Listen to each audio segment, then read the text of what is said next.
Get your nuts together. Gather my balls. Let me gather my balls. It's fucking ridiculous. That's ridiculous. Let me get my shit situated. How you gonna ask me if I'm ready and you still got adjustments to make? You gotta adjust your balls, make room for those, pour your pop. It's just so much happening. It's not. It's two things. It's two things. Okay.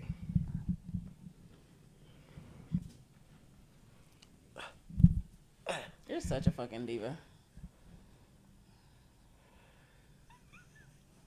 Or I fucked up so many times that I just know like the adjustments that need to be made. Because have I looked frumpy on film before? Absolutely. Because my shit is, because you know when you sit down, like your shit is like tucked. Mm-hmm. Yeah, see, it's just, I just know. I just be knowing.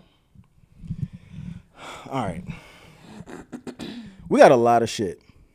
You've been gathering this shit for days. We got a lot of shit. So what I'm going to do is I'm really not going to. You should make that your wallpaper. I should not. Oh. All right, so look, man. This technically isn't One Mic Stand. It's really, it's produced by Not Just Productions. But this is kind of like a story time series that has kind of evolved within the past maybe like 77, 78 days, because that's how long I've been here. You've been here for a long time. It's going pretty fast. It's going pretty fast. And, for the people either following the Patreon or just Instagram or TikTok or whatever, I've been kind of giving like short snippets on the social media of, not all, but some of my more memorable dating app experiences, stories that I felt like had some comedic relief in it, comic relief in there. And then, it just kind of jolted me back into like my storytelling. That's one of my things, right? And I just saw the opportunity and I just was like, fuck it, like let's go with it. And low key, it kind of got me some subscribers a little bit on the Patreon. So I'm like, these fucks are willing to pay $4 or $5 for this. All right, bet. Like let's play into it. So obviously, I'm not on the sofa by myself right now. I got my good friend Freck here. She's not an Atlanta native, but she is a resident. So we get a chance to kind of chop it up. And you have been on the dating market, dating app, just dating world for a while. Switch places. No, we not. Oh. No, we not. Because I'm about done. I'm about done with this shit, nigga. I'm about done. But I thought it would be cool.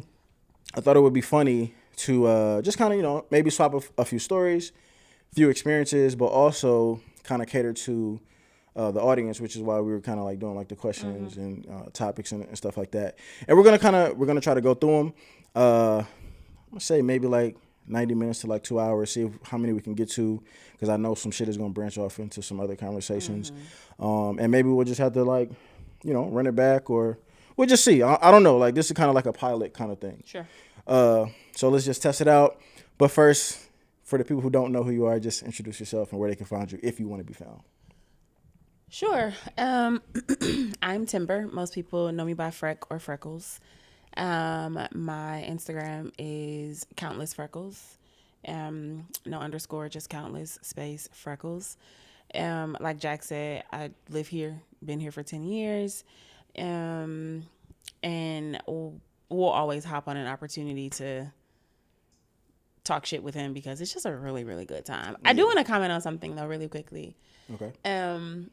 This to me or this to the people?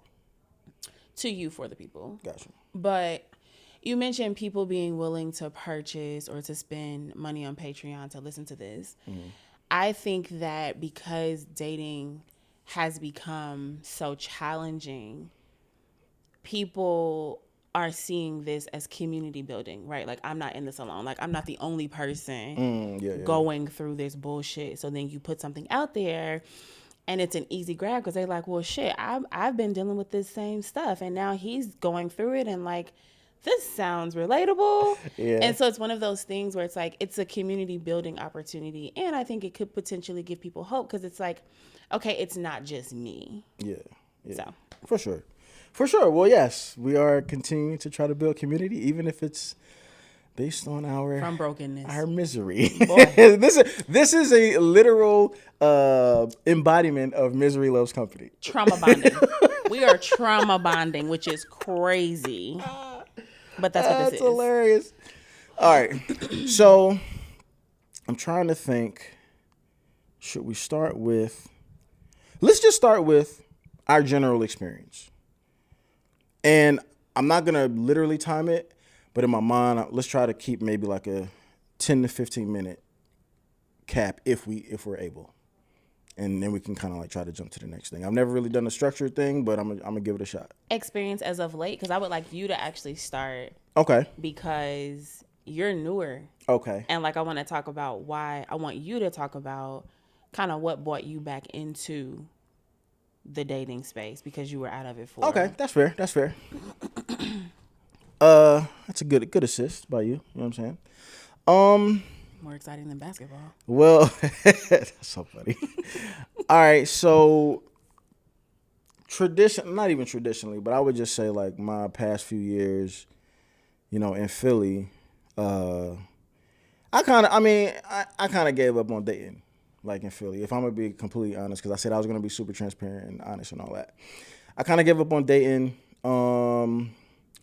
Long before, like I jokingly, like when we used to do like the lives and everything like that, I remember me always saying, you know, I'm in the bleachers. Like I'm sitting in the bleachers. I'm not, I forget what the phrase was, but it was something like, I'm out of the game, but I'm not taken, or something along those lines. Something funny, sarcastic, goofy, right?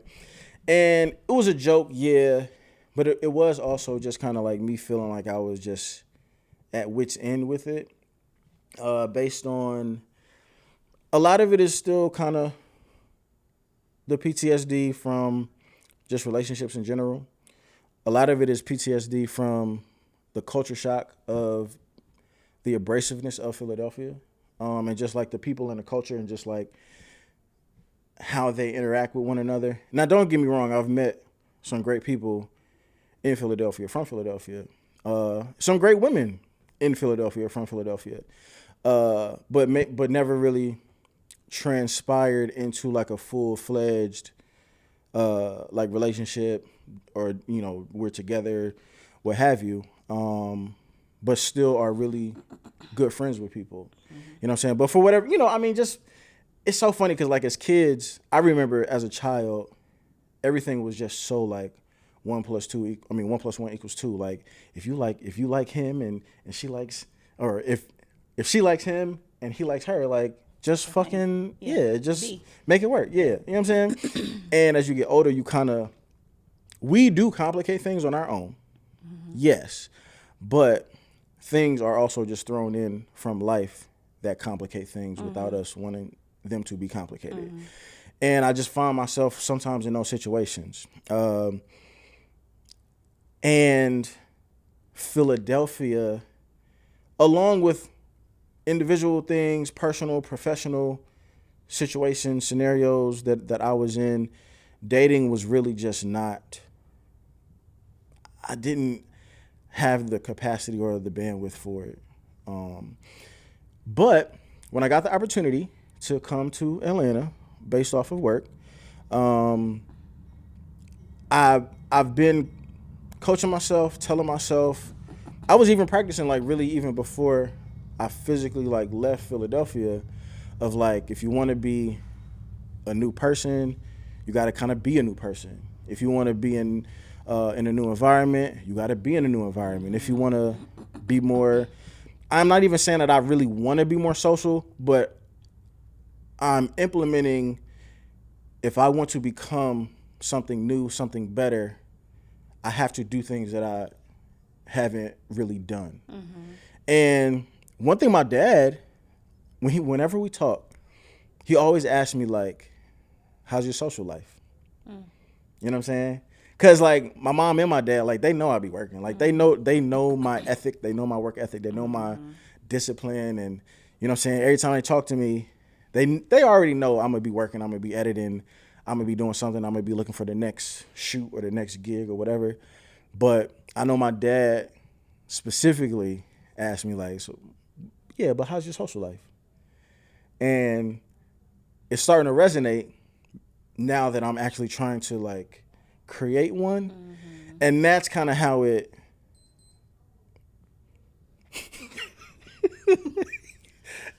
Oh God. That's kind of how my watch beeps on like 54. Used to be 52, and she hates the shit. Anyway. I hate it so much. But yeah, that's how I kind of when I got down here, it's part of me just trying to live in a new way. I'm in a new place. I'm in a new environment. I'm meeting new people. I'm networking in new circles. So why not try to have like a newfound like social life? You know what I'm saying? So that's kind of what has gotten me back out into it, experimenting.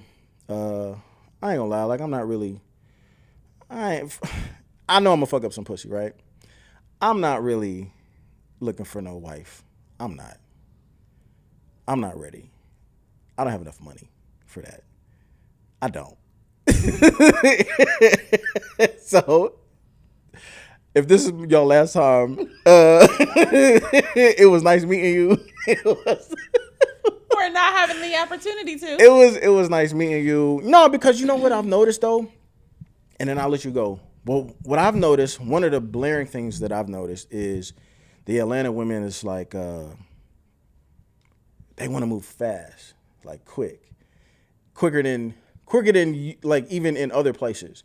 And I don't really know why that is. I have my assumptions. I think maybe it's because of the maybe like the lack of men, and there's so many women, and like women are like really just trying to like sift through like who's serious and who's not, and who's bullshitting, and who's gay or who's DL, or who got money and who don't, and who can match my lifestyle and who can, and they just like trying to get to it, and like, nigga, let's get married like next month, like, but we gotta get through all the preliminary steps first. Like, that's one of the main things that I noticed, and I'm just like, hey, like, how you doing? Like, what's your last you name, know, maybe? like, yeah. So even if you can comment to that, because you are on the women's side of things, and you have been here for a while. So tell me, even like, why is that? I don't know, because I'm just the opposite. I have had men try to rush me into like deeper into the connected space without actually doing the work to be connected. And I think I shared this with you. Like, the first time it happened, I was like, yo, is this how men feel when they're being rushed into a relationship? Because Yeah. it was very much like, let's check this box. Like, I've asked you all the regular questions, and you fit those things. You can cook, you want children, excuse me, you have a job. Fuck it, the rest of the shit we can figure out later. And it's like, no. Yeah. And then they get mad at me. Like, I've had people get really upset at me, like, oh, like, you know, like, you just another woman, you don't know what you want. And it's like, actually, I can articulate very easily what I want, but a part of what I want is a sturdy foundation. A part of what I want is something that's been built damn near from concrete, not from fucking drywall, right? Like, what I want is stability and comfort, and something that's been nurtured into love, not something we toss together from a few ingredients that we found in the back of the fucking pantry. Like, I know what I want. Yeah. But what I want can't be made overnight. And I'm saying that with this caveat because I do think that I am a sucker for love, and I believe in love at first sight. And so I think that that is a thing.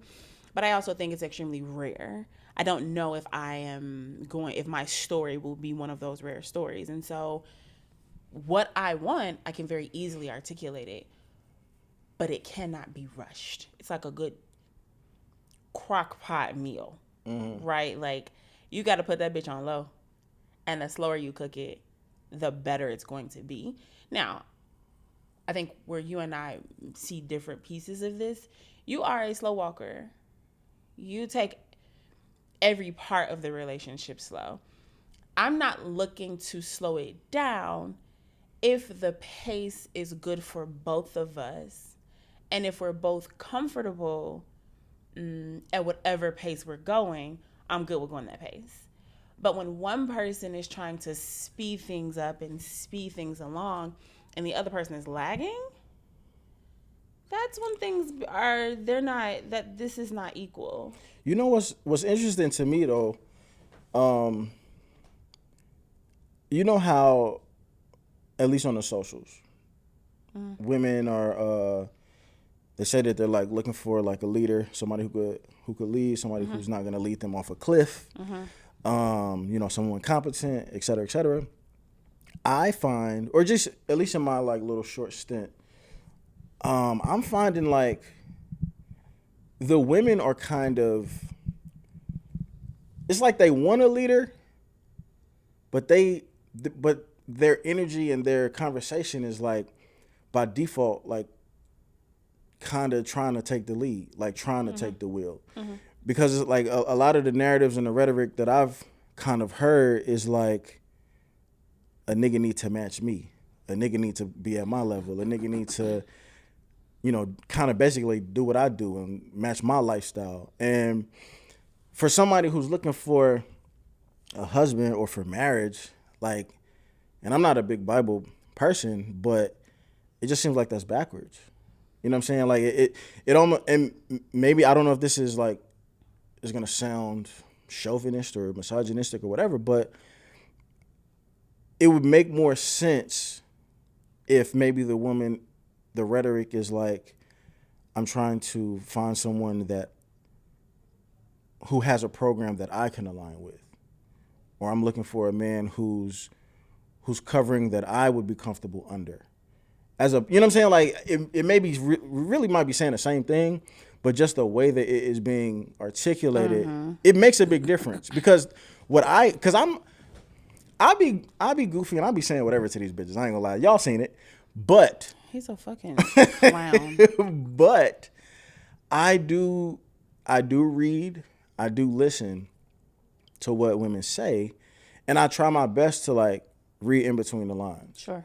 Even if they're not meaning to have anything in between them. Sure. Like sometimes if you listen hard enough, it's something there. So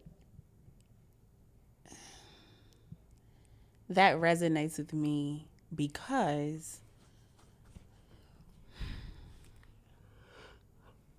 being in Atlanta, since this is where I'm dating, right? I've come across many men. Wish Not death 50 on Cent. me. Oh. Pull off. Oh shit, that's funny. I've come across multiple men that are not leveled with me. This conversation is always very interesting because men and women look for different things as it pertains to a partner.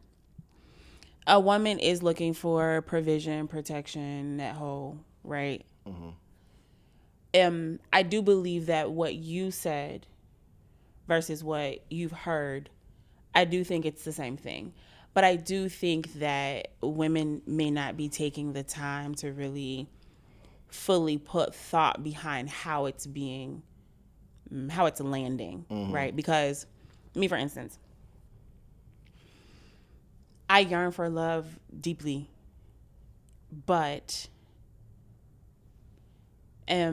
for me to date a man who is not self-sufficient, for me to date a man who has too many children.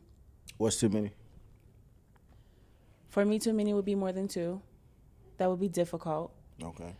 I've dated a man who had 4, and it was challenging. Yeah. The one thing I adore about myself, I work really hard not to say I don't like something that I haven't tried. Okay. So I dated a man with 4 children, and it was much. Was I able to navigate through it while I was in it? Sure. Do I want to navigate through that again? No. Right. But so for Do a the man, I'm sorry. Do the number of baby moms factor in or hell yeah. okay? You have, so okay, let's just take this particular person for example. 4 children, 2 women, that's 6 additional people that I have to consider on top of him because, like, his children are number one in his life. And so, me being a considerate woman, like, when I am thinking about coming into a man's life who has children, like, those babies are definitely a consideration, right? Like, anything we do, those babies have to be considered. But with the babies come moms. And so that's 6 additional people that have to be considered in a situation. Some people might be saying, no, that's not true. As a woman, an adult woman who is very, very considerate, everybody needs to be considerate. Even if it's something where he and I are trying to go on a trip. Now we have to consider 4 children. We have to get the permission of the 2 women. Like there's always some additional consideration. Yeah. Right. Yeah. So when I think of what women say about him being on their level, I'm receiving that as at least be able to do the things for yourself that I can do for myself. Can I take care of myself? Yes. Can you take care of yourself? Are you self-sufficient? Are you able to bring in income? Are you able to live? Do you have a full, solid, concrete life without a partner? But yes, and Love a good yes and. I don't think I understand what you're saying, and that sounds very reasonable. But I think the caveat is that it's not like it's literally a can you do exactly what I can do at the clip in which I can do it. It's not really just is he self-sufficient? It's Yes. is he self-sufficient on the level that I'm self-sufficient? That's more so What you're how it receiving. sounds. So you've come to a very interesting place to decide to start dating. Oh, you mean like Atlanta? Yeah. Yes. Because here's the thing, right? We live in a world where we live in a city. I live in a city. You're visiting, fly by, whatever you call it. Where I'm out you. barely. I'm out you. Calm down, because not really. I'm calm. I live in a city where we have access to so many things and people. So we live in a city where if there's a woman who she's used to getting her way based off of her looks, because these generally the women that you're speaking about are generally women who they have a look. There's an aesthetic. And with that aesthetic says that because I look like this, I can receive and have things I want. We're about to go on a tangent. Continue though. Okay. I'm about to go on a tangent. Right. So then while we're being transparent, right? You said something earlier. You said I don't have enough money for that. But we're in a city where there are the yous of the city. And then there are groups of men that do. Or at least on surface. A lot of them are scammers. That's their business. But there are groups of men. This is a really, really good city for the haves and the have-nots. Gotcha. Right? And so for a woman who aesthetically can have whatever she wants, when it goes to her talking about a man who can meet her where she is and do the things that she can do at her level, I believe she means that. Because there are men who can. And here we know that there are pockets of people that will give you different things. They're looking for a certain type of man. It's not just a man that will provide. It is a man that will provide at a certain level. And those women, they have a right to be there. Because 9 times out of 10, those women have experienced just that. What's funny about that though is, and I'm about to sound like a YouTube nigga. Oh boy. As long as you don't sound like my least favorite podcaster. You said that's hate. But with all that being said, nigga, you out here with us. You still out here with us. Not you. I'm just saying like that aesthetic of woman that we talking about. Right? Like, now, I don't know what that aesthetic of woman's goal is, but if that aesthetic of woman's goal is to find her special person, her fairy tale, her husband, her marriage, her happily ever after, nigga, we in the same boat. We might be in different. I might be in the basement of the boat. You know what I'm saying? We all on the Titanic, but you in the hoity-toity part. I'm in the basement with Leo. But if we all single, we all single. I want to put back on you. It has to be something that needs to be said towards that. Nope. Okay. Nope. Okay. There's different levels of single. Okay. I'm single. I'm not desperate. Okay. There's single desperate. There's single comfortable. There's single absent of desire, which is where you were for a while, right? There's single and yearning. I'm single and yearning. We are in the same waters. We are not in the same boats. We share boats with other people, but our levels of singleness are different, and that's what separates us in the same body of water. Okay. We're navigating the same waters. Okay. Our modes are different, though. Okay. Right? So, yes, we're all single. Fine. But what we desire in the level that we desire it, with the vigor that we desire, those are different. Those are very, very different. And so the women that you're speaking about, they're not in the same boat. They're not even in the same boat as me. Because what I seek is something much, much deeper than a nigga that can give me money. I think they might be in the scariest boat. Potentially, because their sights are set on something that unfortunately can be ripped away from both of them in a single second. And that doesn't really breed the level of security they think. Not even that because it can. I don't say that because of that. I say it because from the levels that you gave, the tiers that you gave, I would say that this hypothetical woman is in like the single but comfortable boat, but single but comfortable because they think their aesthetic will last forever. And I think that it's scary because just like in athletics, you are the superstar is the last one to know that he's too old. He's the last one to know that he should retire. He's the last one to know that, you know what I'm saying? Like, it's like nobody, ideally as an athlete, you want to retire like a year or two too soon.